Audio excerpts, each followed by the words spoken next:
Okay, so I'm going to begin here. The first one I'm going to show you guys is the poached egg. Yay.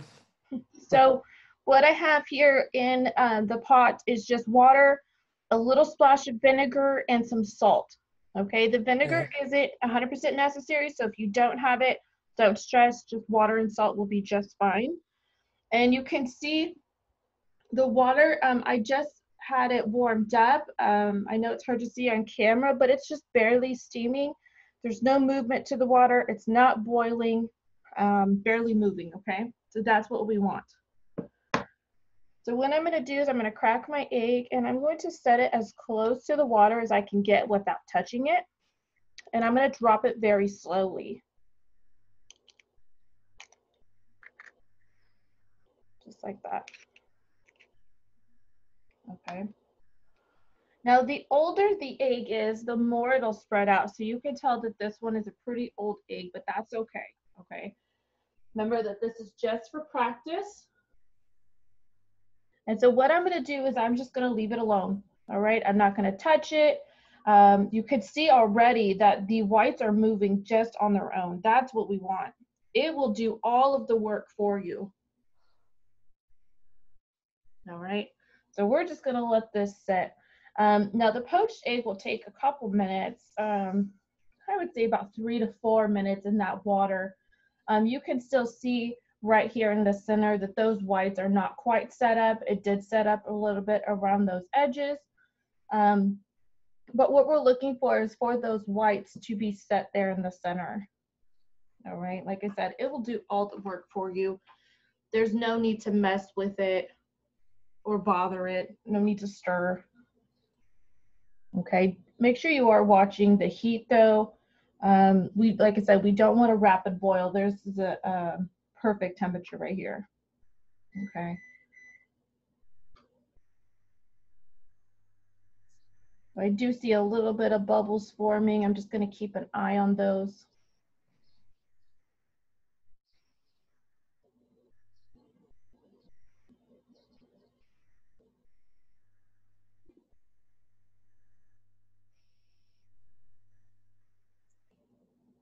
All right.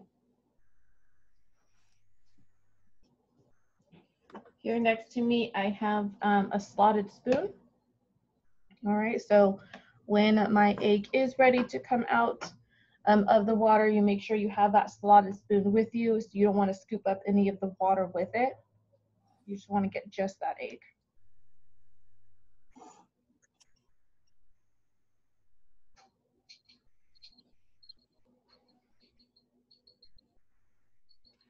While my poached egg is working, I'm going to peel my potato, just so I'm utilizing my time.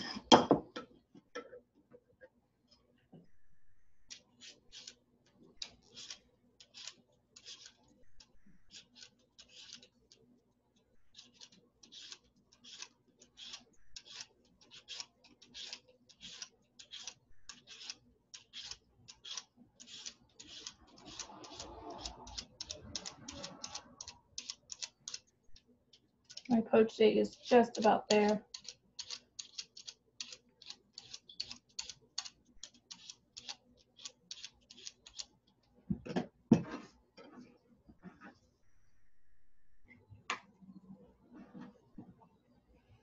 So I'm going to check on it.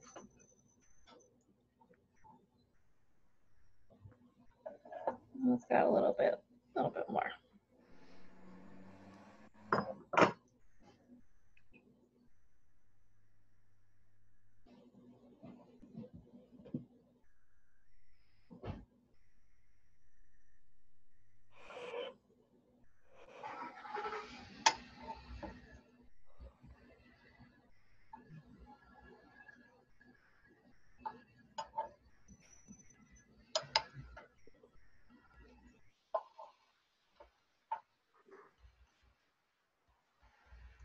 So test our poached egg, like I said, what we're looking for is for those whites to be set up around that yolk. That's just about there. I'm gonna let it sit just for a little bit longer in that water.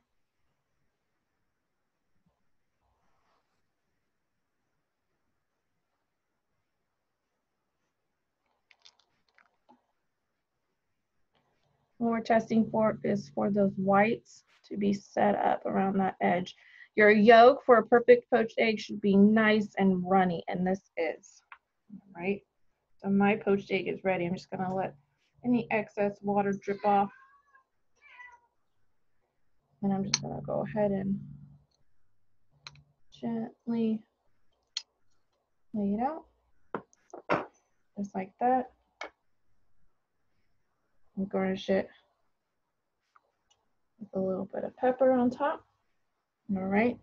So if we look at that poached egg, all right, it is nice and runny. If we were to cut this open, that yolk would just ooze right out, but those whites right here should be nice and firm. So that's really what you're testing for that doneness. Okay. Okay. All right. Simple enough? I think what I'm gonna do is I'm gonna do that like swirling water thing that I heard about. Yeah, there is that method where you're swirling the water and then pouring the egg in there. I don't find that method is, I mean, I don't know. I think it just depends on the purpose. I don't see the point in it. It doesn't really help all that much, in my opinion, and for what works for me. But you're more than welcome to try both methods. You can try mine. There's a couple, I mean, there's a million different ways to do one thing. So find whatever works for you.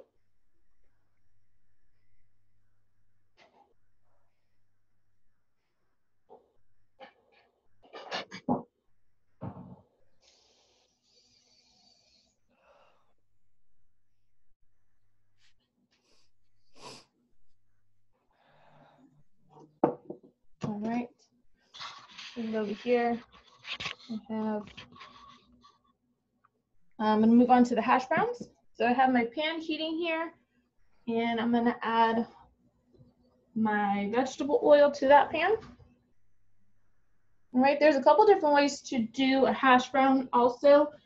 There's one version where you can steam the potato with the skin on, let the potato cool down completely, and then take it to the cheese grater.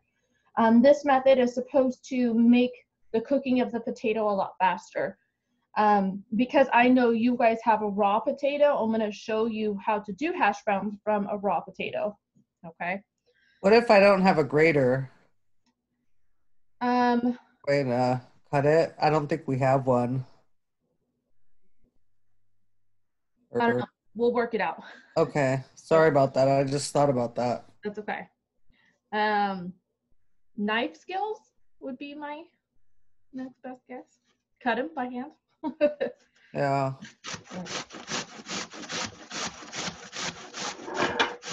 I was wiggling my table.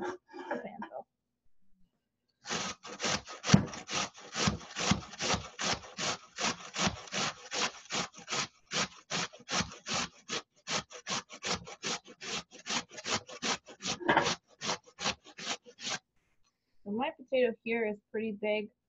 I don't think I'm going to use that whole potato because my pan is fairly small.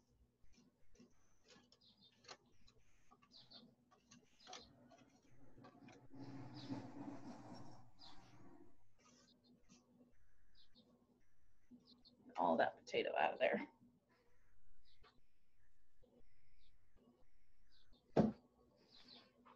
All right, I am going to take all of my potato. I have this bowl here of clean water, and I'm going to put my potatoes in there. And this I'm just going to kind of rinse out all of the starch that's in the potato.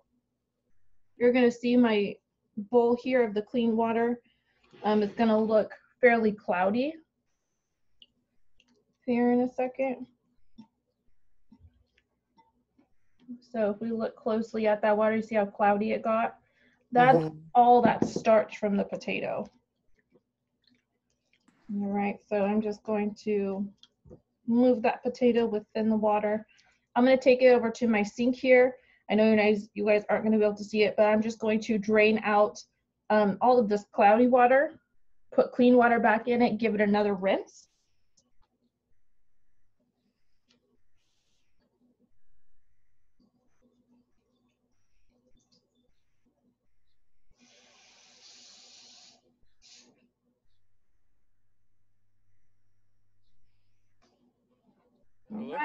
So I just drained out that cloudy water, put in some clean water back in here, giving it another toss in that clean water.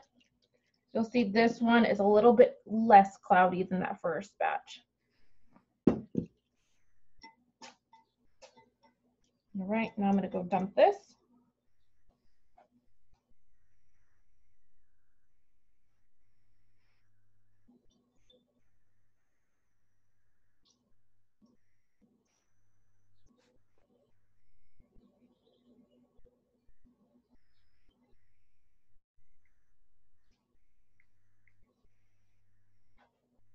All right, so I have my potatoes. I just dumped out all of the water that's in there. I have some paper towels here. If you don't have paper towels, you can use just some kitchen towels, would be just fine. Just make sure that they're clean and there isn't any fabric that's loose from there that'll get in your potato. That's why I prefer to use some paper towels. So I'm gonna put my potatoes here, and what I'm doing here is I'm gonna be drying out the potato. So obviously, because we are going to be frying the hash browns and there's a lot of moisture in the potato itself, and we just rinsed it in water, water and oil do not mix. All right, I'm just taking another sheet, paper towels on top of it, and I'm going to roll this up. It's gonna squeeze out all that moisture in those potatoes. Yeah, roll that. Give it a good squeeze. All right. And unroll it. All that moisture from the potatoes should now be absorbed into those paper towels.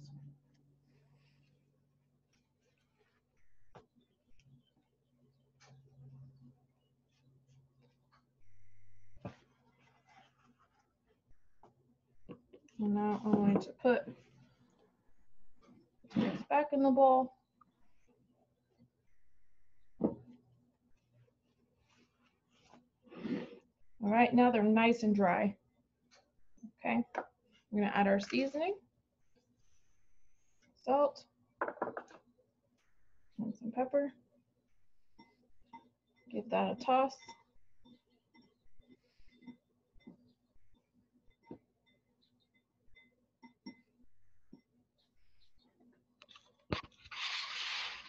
So over here,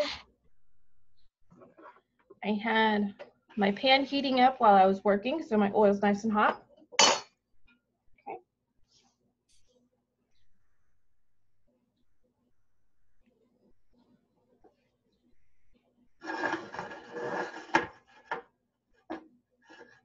All right, my heat is on low.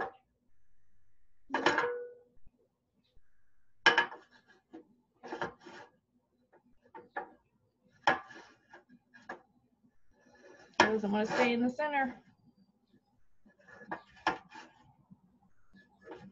Oh my goodness.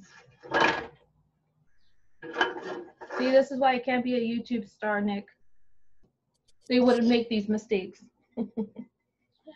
All right, oil's nice and hot. My pan's even. Now I'm gonna drop my hash browns right down in there. You wanna make sure that it's nice and flat.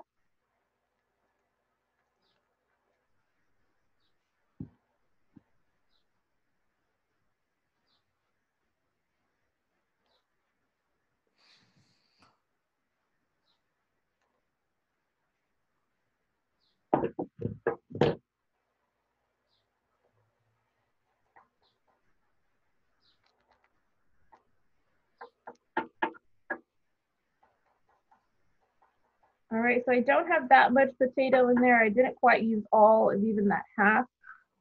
You want it kind of piled up high, but not too much, because we want to be able to cook it thoroughly, okay? So I just kind of pushed it together around those edges in the oil, just make sure that it's going around. And we're just gonna let it pan fry just like this, okay? You wanna make sure that you're watching your heats. I had mine on a fairly low heat. while I was mise en placing. What we're looking for is for some nice golden brown edges to start to form around our pan here. That's a good indication that it's browned on the one side. Once it's browned, then we are going to flip it over and brown it up on the other side.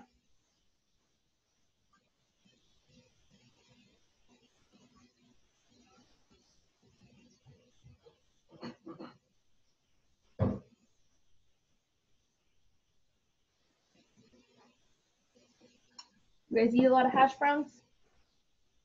No, No? no, I'm surprised. I love hash browns. they're good. I love potatoes like in all forms, really.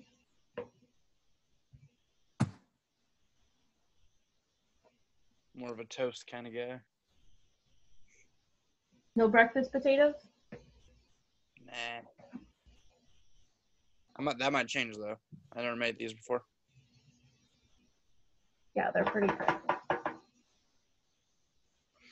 Usually whenever hash browns are being made around this house, they're usually just coming frozen out of a box. I mean, it still counts.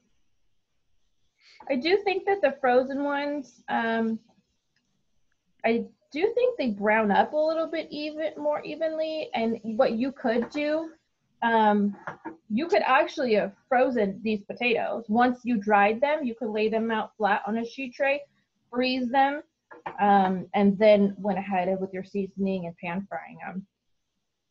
That's all those frozen hash browns are.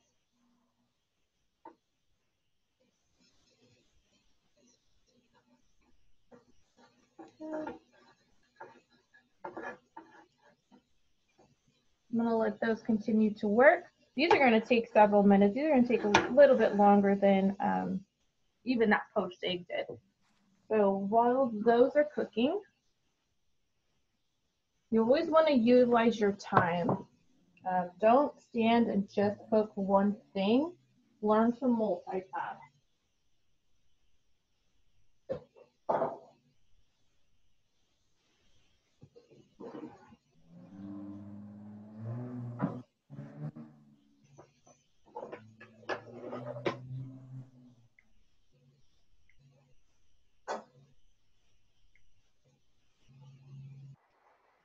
All right, so while those are browning up, I'm gonna be working over here. And I'm gonna start my biscuit.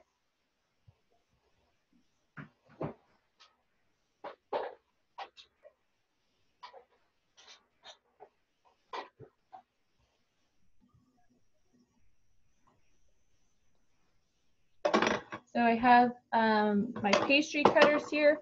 If you do not have pastry cutters, you can get creative with whatever it is you have. You could do the finger method, although be careful doing that because your fingers tend to run a little bit hotter than our equipment does. All right, I'm just creating some space here for me to work.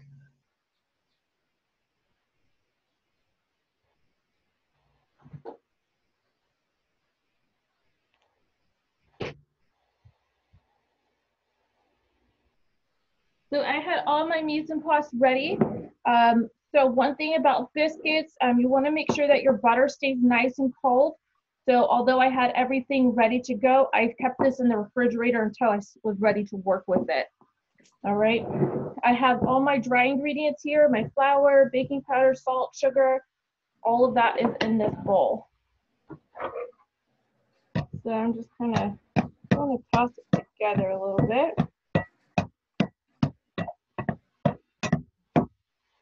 And then I'm actually going to work with it right on the table.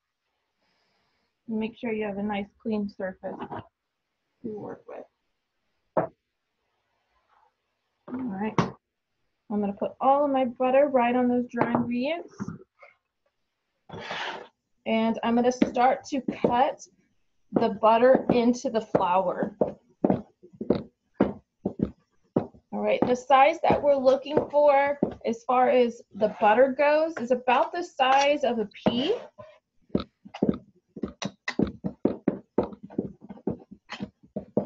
So Nick, if you remember, this is very, very similar to what we did with scones last mod and our pie dough. And if you don't have those, what are those called? The pastry cutters, you can Pastry use, cutters. like I said, you can use your fingers, all right? And just grabbing your fingers and breaking up that butter into the flour will be just fine. Okay. Like I said, you have to be careful though, because your fingers tend to run a little bit hotter, okay? So you don't want to melt the butter. I like to use the pastry cutter so I don't have to worry about that butter melting. Okay. But as long as your kitchen is nice and cold, you should be okay. If you start to notice that that butter is melting while you're working with it with your hands, stop working with it, put all of your flour mixture into the fridge, let it cool back down, and then you can continue working with it. Okay.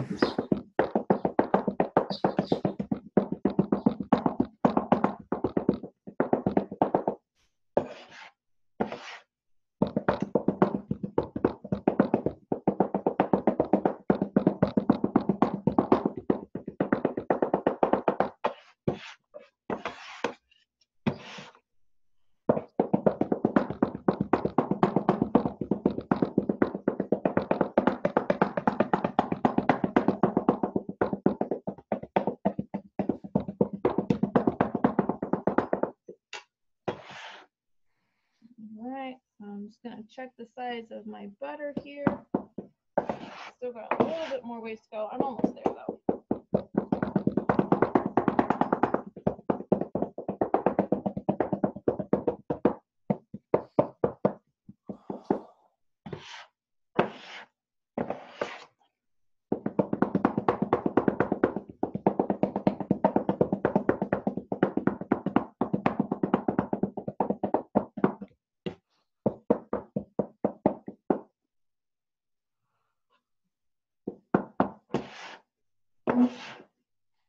All right, so I'm going to show you a close-up of the size of the butter I have here. Let me grab a couple of them. So if you see the size of the butter, it's fairly small now. That's a good size. We don't want to break it down too much further. In order to get those flaky layers in our biscuit, we need to have that size of butter. All right, if you break it down too small, you're not going to see any of those flaky layers. So now I'm going to grab my bowl. I'm going to put all of my dry ingredients back in.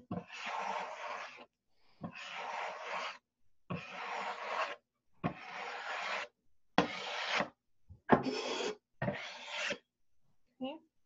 And I'm going to stop right here, because while I was working on those, I had my hash browns working. And you can see the check. Oh, those are looking beautiful underneath. So we want to make sure that our hash browns are sticking together. So you can see if I move it, it's staying nice and together. And I'm going to show you before I flip it over. If you can see that it's got some golden brown under there, it's exactly what we want. So we're just going to go ahead and give that a flip. Just kind of gently press on it. I'm going to add just a tad bit more oil in there.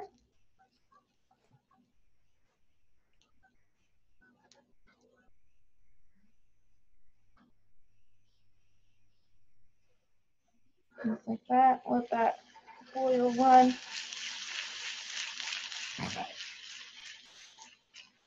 All right. And we're just going to let it continue to cook.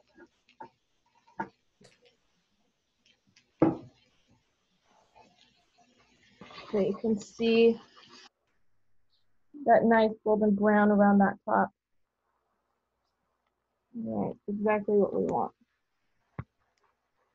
So I'm going to bring it back over here while my hash browns continue working. I'm going to finish up my biscuits. So I put all my dry ingredients back in here. That butter cut up. I'm going to grab my milk. Pour that milk in there.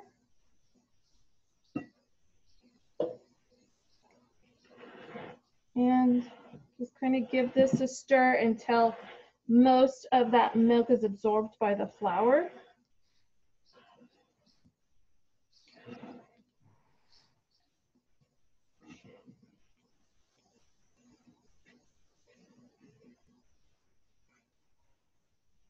All right, so it's not a completely formed dough yet. So what I'm going to do now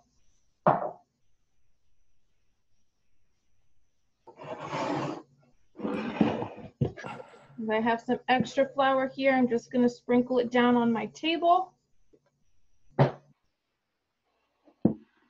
Put my biscuits back on the table.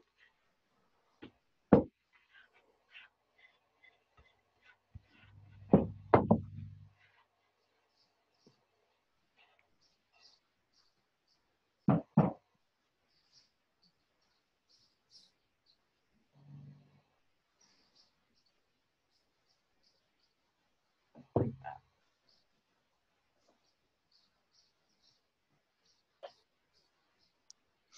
All right, I just put some flour here on my hands, and I'm going to use my hands to bring the rest of this together. So I'm just lightly kneading on it, not pressing very hard, just bringing this back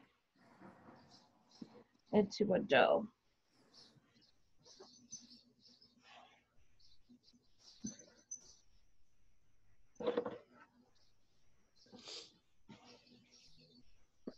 All right, it starts to stick to your table a little bit. Just kind of pick it up, put a little bit more flour down.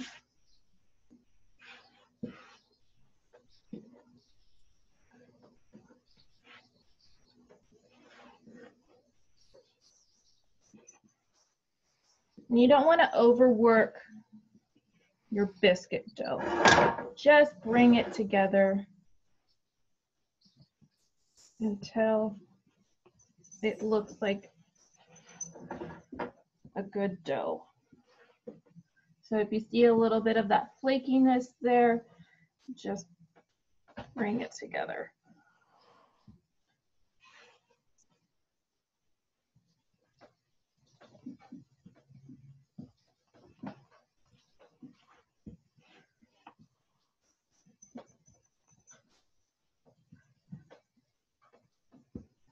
Just like that. That looks good.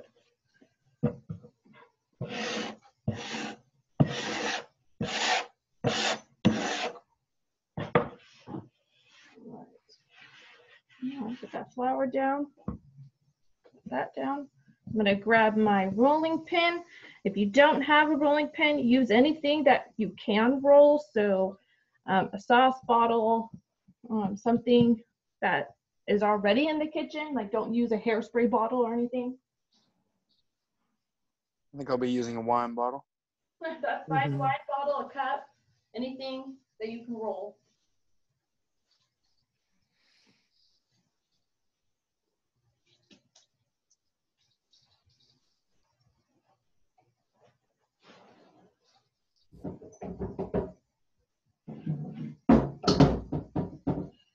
Right. Got my rolling pin here.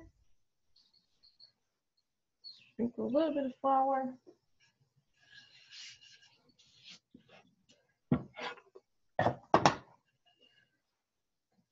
Now we're going to give this a roll.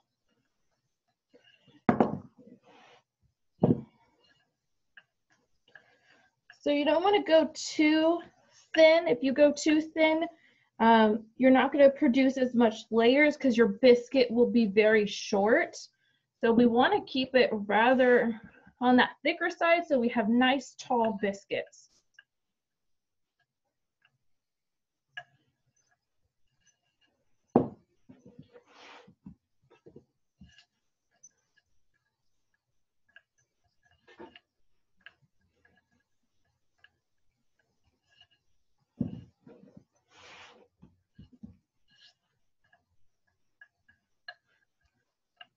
All right, that looks good.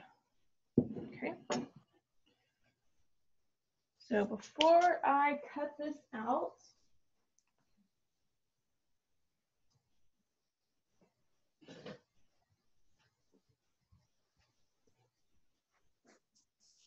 I'm going to turn this back over here to my hash browns.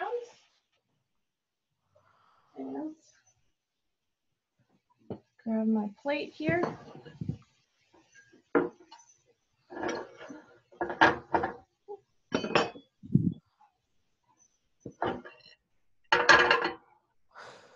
My hash browns are ready. I can see that they're nice and browned on that other side.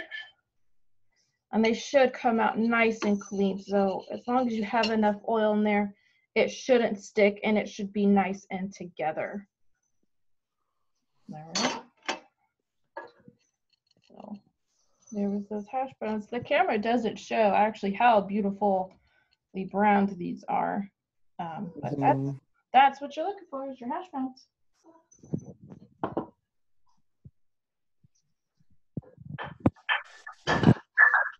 Okay.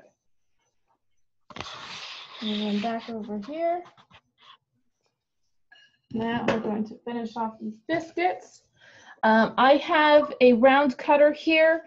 You can use anything. These don't even have to be round. You can actually cut your biscuits into squares. That would be just fine. If you want them to be round, you can use anything that's round, a cup, but probably, you know, any round cup, and all you're going to do is cut a circle on them. So whenever you do press it, just press it straight down. Don't turn it, okay? Press it straight down, pull it straight up. All right, and then you can see, I don't know if you'll be able to see it on camera. Do you see the layers that are in there? Mm-hmm. That's what we're looking for, and that's just that dough. But when this bakes, those layers are going to flake apart. All right, I'm going to cut out the rest. The closer together you put your cuts, the more you'll get out of that dough. Okay, so if I space it further apart, I have this dough here that I'm not going to be able to use. Once you get all your cuts out of this dough, you don't want to rework the dough and put it back together to try to get more biscuits out of it, because you'll actually end up making a tougher product.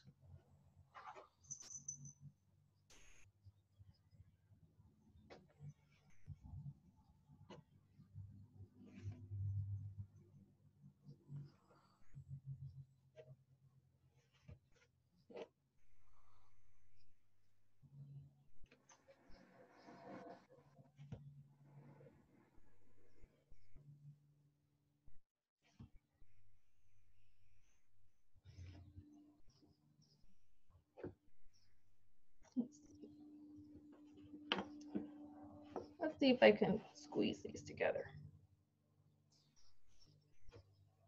That'll be my tester. All right, and then the rest of these are just trimmings. So set those aside.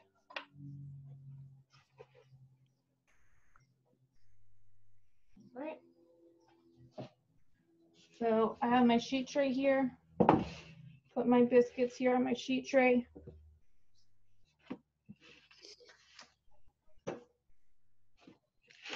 The closer they are together, the softer the biscuit they will be. The more spread apart they are. You can see how I put mine pretty close together. The more spaced apart they are, the crispier the biscuit it will be. Okay. There's my tester biscuit. All right, last step to these biscuits was my egg wash. All right, this is just one whole egg with about a tablespoon of water, and then I just mix that together. I'm going to take a pastry brush. If you don't have a pastry brush, you can use your fingers. All right, and we're just going to brush the top of our biscuit. This is going to make it a nice golden brown.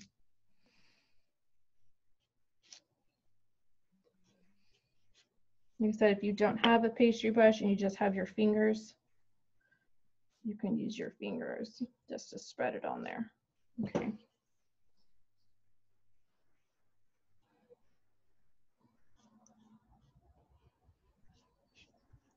One thing to note, whenever you are rolling out your biscuits, make sure you roll it out nice and even. If one side of the biscuit dough is lopsided, your your biscuit will bake lopsided. So if you have one side of it that's higher than the other, it will bake that way. Okay. Yeah. All right, so my biscuits are ready to go. They're gonna go in the oven, 425 for about 15 minutes. Now, watch your guys' ovens because I don't know how they bake at home, all right? Every oven operates differently. So check your biscuits about the 10-minute mark. Okay.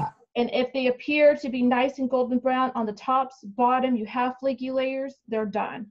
Okay? Is it okay to use a cast iron, like a skillet for the biscuits? Yeah, that'd be just fine.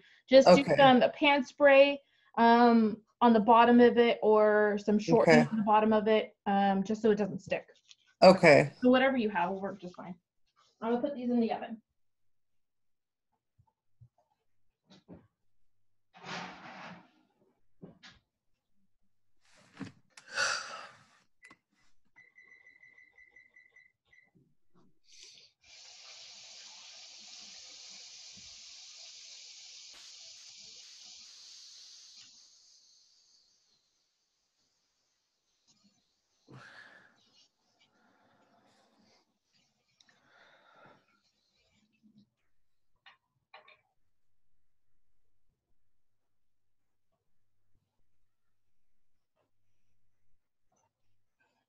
All right.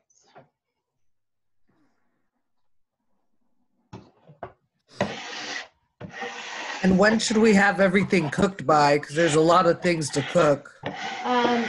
Chef Tom would put Friday by 12 p.m. Okay. So that gives you guys a little bit more time. Yeah. All right. Last thing. Okay. The gravy. The gravy. That's right.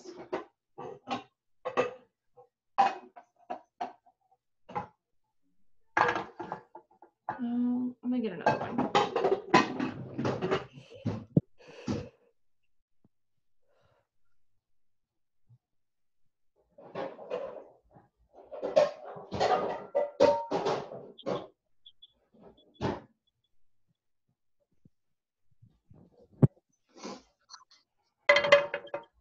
That was good. Let's do that. All right. Turn that up to a high heat here.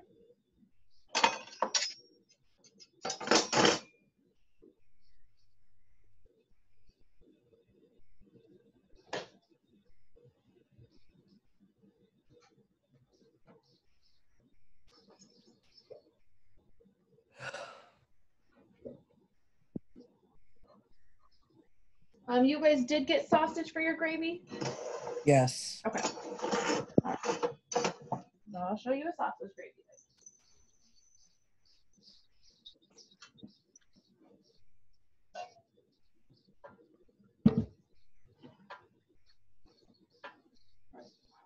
My pan heating up. I'm gonna add a little bit of oil. Now it depends on the type of sausage that you are working with. If you have a pork sausage, it has a lot of fat in it, so you don't necessarily need to worry about the oil part. I'm working with a lean sausage here, so when I cook it, it's not going to produce as much fat. So for me, the oil is necessary because I am working with a leaner sausage here. And I'm just going to break this up in my pan. So if you're doing like a turkey sausage or a chicken sausage, those are a leaner sausage as well. So you will need that oil because they have a lower fat content. Pork has a higher fat content, so you don't need to worry about that.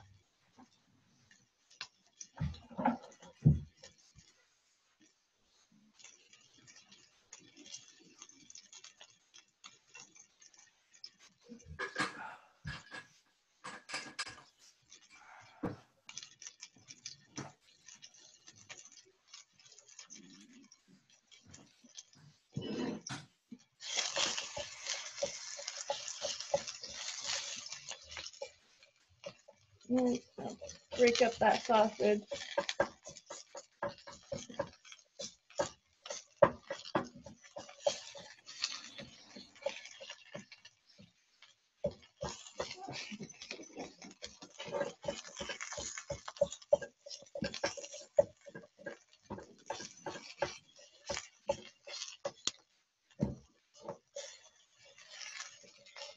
All right, and you're gonna cook this all the way through until it's well done. So it should be 165 degrees. All right.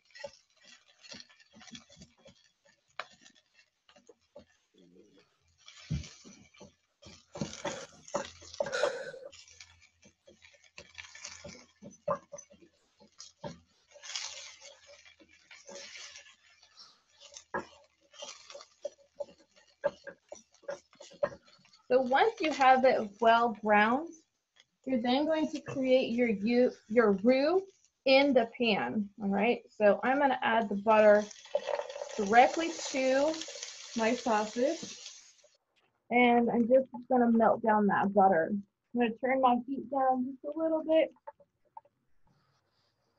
I'm going to turn it off. All right, I'm going to turn it down. I don't want to brown the butter, just melting it down.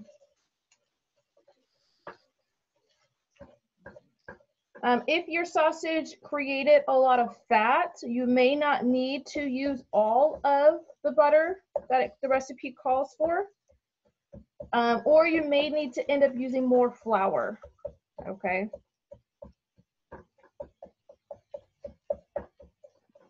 So I'm working with equal parts butter and flour. So I had 2 ounces of butter, and I'm going to add in 2 ounces of flour directly to that. You're going to notice it's going to thicken up. It's going to absorb all of that fat.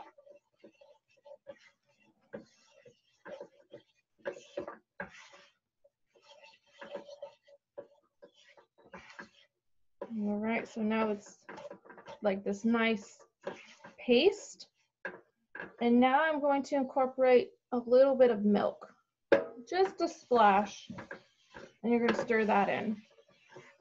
If you add too much milk at any time, your roux will end up clumping together and it won't be nice and smooth.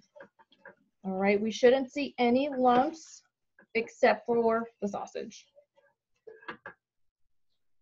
So you see, as soon as I add that milk, it just immediately gets absorbed into that roux.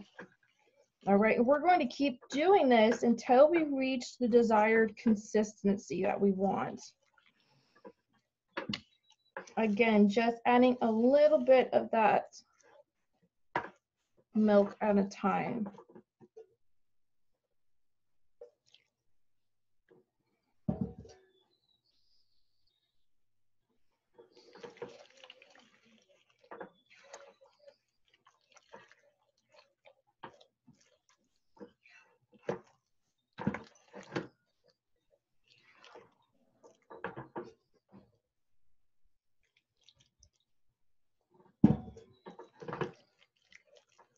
My heat's about a medium right now. I turned it down when I added in that butter, but now that I'm adding in that milk, I turned it up just to a medium.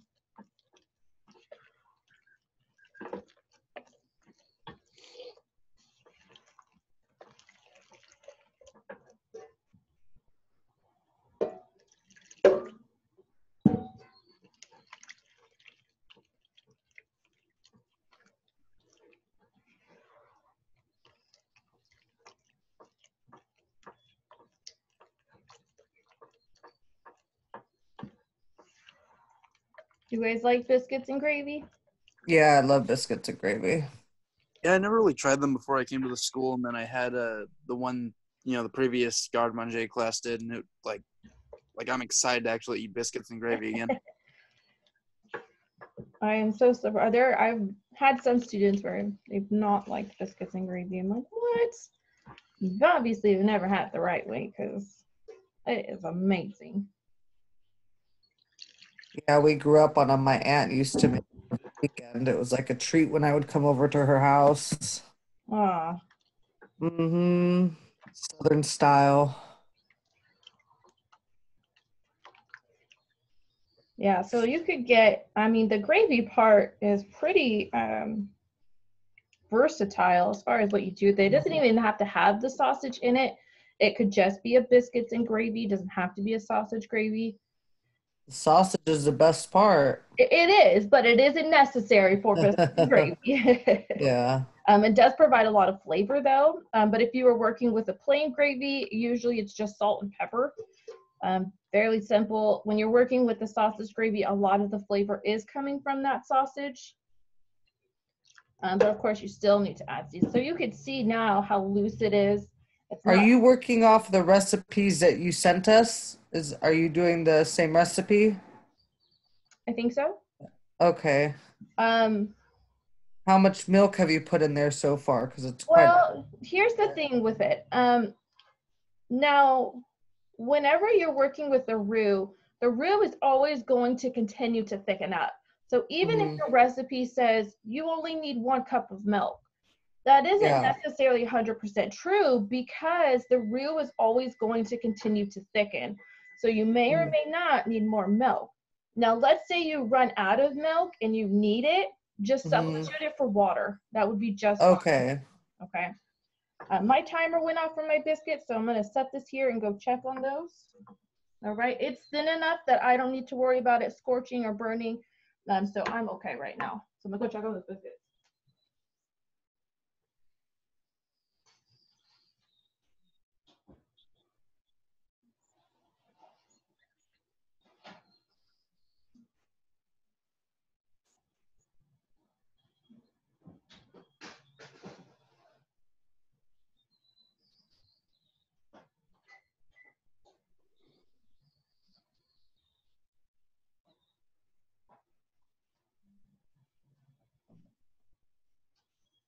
All right, so my biscuits are done, and I had only set them in the oven for 10 minutes, and they are perfect golden brown on the bottom, so I don't want to go any further than that. When they're cool enough for me to touch, I will bring one over here and show you guys. All right, so now that my gravy is a nice thin consistency, I'm going to let it cook. You want to let that flour cook out for at least 20 minutes. If you were to try to taste it right now, it's just going to taste like flour. It's not going to taste very well. You need to let it cook. So it's already starting to thicken. I'm going to add some more milk to it because I'm going to let it sit.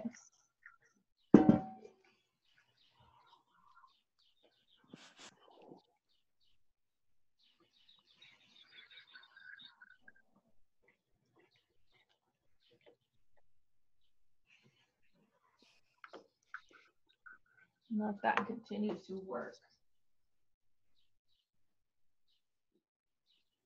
Do you guys have any questions up at this point? No. No. Seems fairly easy. Yeah. Yeah. I was gonna ask if Not it would be fairly like easy, but cayenne in there, but I figured that'd be okay if you just put a little bit in. Say that again. I think whenever I'm gonna make mine, I think I'm gonna put a pinch of cayenne or paprika or something in there, just spice it up a little bit. Before you do that, taste your sausage. Once it's cooked and before you make that roux, taste the sausage just to see what spices are in there. And then you can go based on that, because if it turns out it's got cayenne in that sausage and you went ahead and just added it, it may end up being really spicy. Now you probably are looking for a kick, but it might be too much of a kick. Okay, so just taste the sausage that you guys were given, and go based on that. All right. Chef Tom gave us, I don't know if he gave you, Nick, the same thing, but we got mushrooms and I think onions. Yeah. I'm not a huge mushroom fan, so I don't know what he wants us to put in the mushrooms, if the mushrooms go in the frittata or. I think it's supposed to go in your frittata. Okay. Is it possible to substitute that for ham or something? Or do I have to put it in there? Because I'm just going to waste it. I'm not going to eat it. Or put it in half. The mushrooms are for the frittata, right? Yeah. I mean, you don't have to use it if you don't want to, but the point of this is regardless of whether or not you eat any of the stuff that you're making, Mhm. it's the procedures that you're learning to make. Okay. Okay. So I would say make it as is, right? Okay. Because that's how you're really going to tell. Don't think of this as you cooking for you. All right. Yeah. You're cooking to learn. This is class. Okay.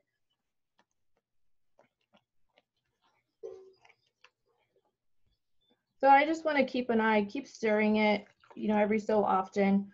Add more milk if needed, if it starts to thicken up. We don't want any scorching on the bottom of our pan, so watch your heat. All right, if you need to turn it down, turn it down.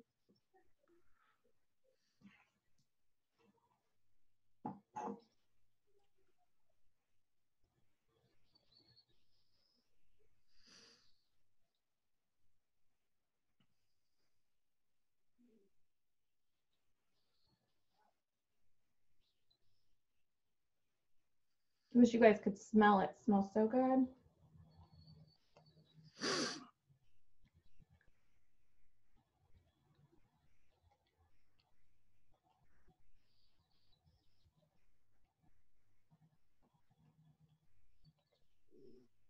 And you could see it's just a very low simmer. If you can see those bubbles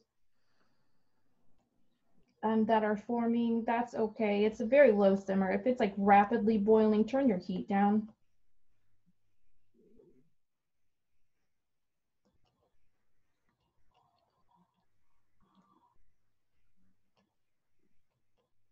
This is Aubrey's cute little hairstyle today. Look at that.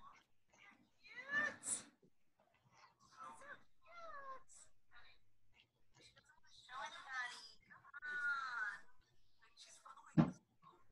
What sounds are we having in the background there?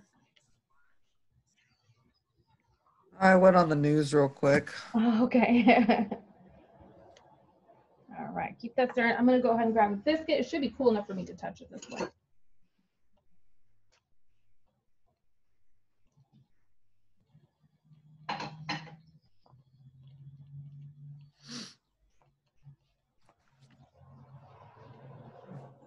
Oh, these biscuits smell so good. So here is your biscuit. So you, Looks nice and fluffy. oh yeah, you could see all those flaky layers, and that's from that butter. As it cooked, that butter created steam, which created these air pockets. So if we were to just pull that apart, Mm-hmm. oh That yeah, looks good. so nice golden brown on that bottom. That's exactly what we want there. And I'm so excited to put this on top of with that gravy.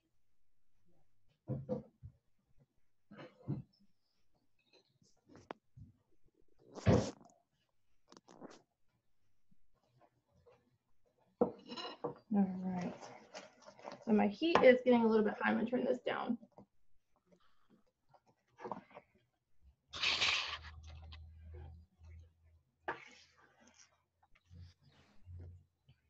At this point, I'm gonna go ahead and add some salt and pepper.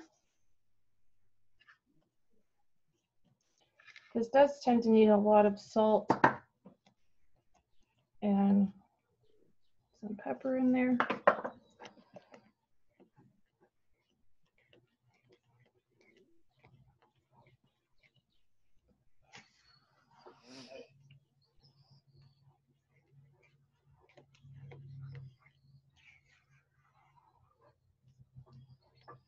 I'm gonna go ahead and get a tasting spoon. You can taste this.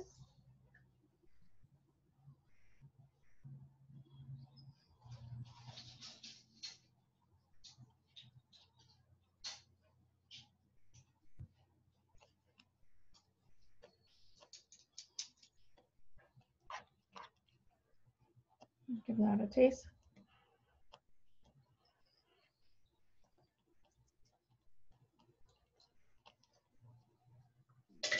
It's good. It's still got a little ways to cook. Still got that floury taste in there.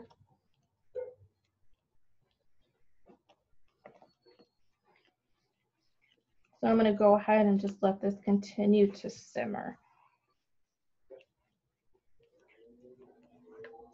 All right. right, so you can see that consistency. So if I just get just some of that gravy, you can see it is pourable. It isn't so thick where it's just plopping down. It's got a nice pourable consistency, and that's what we want. Okay.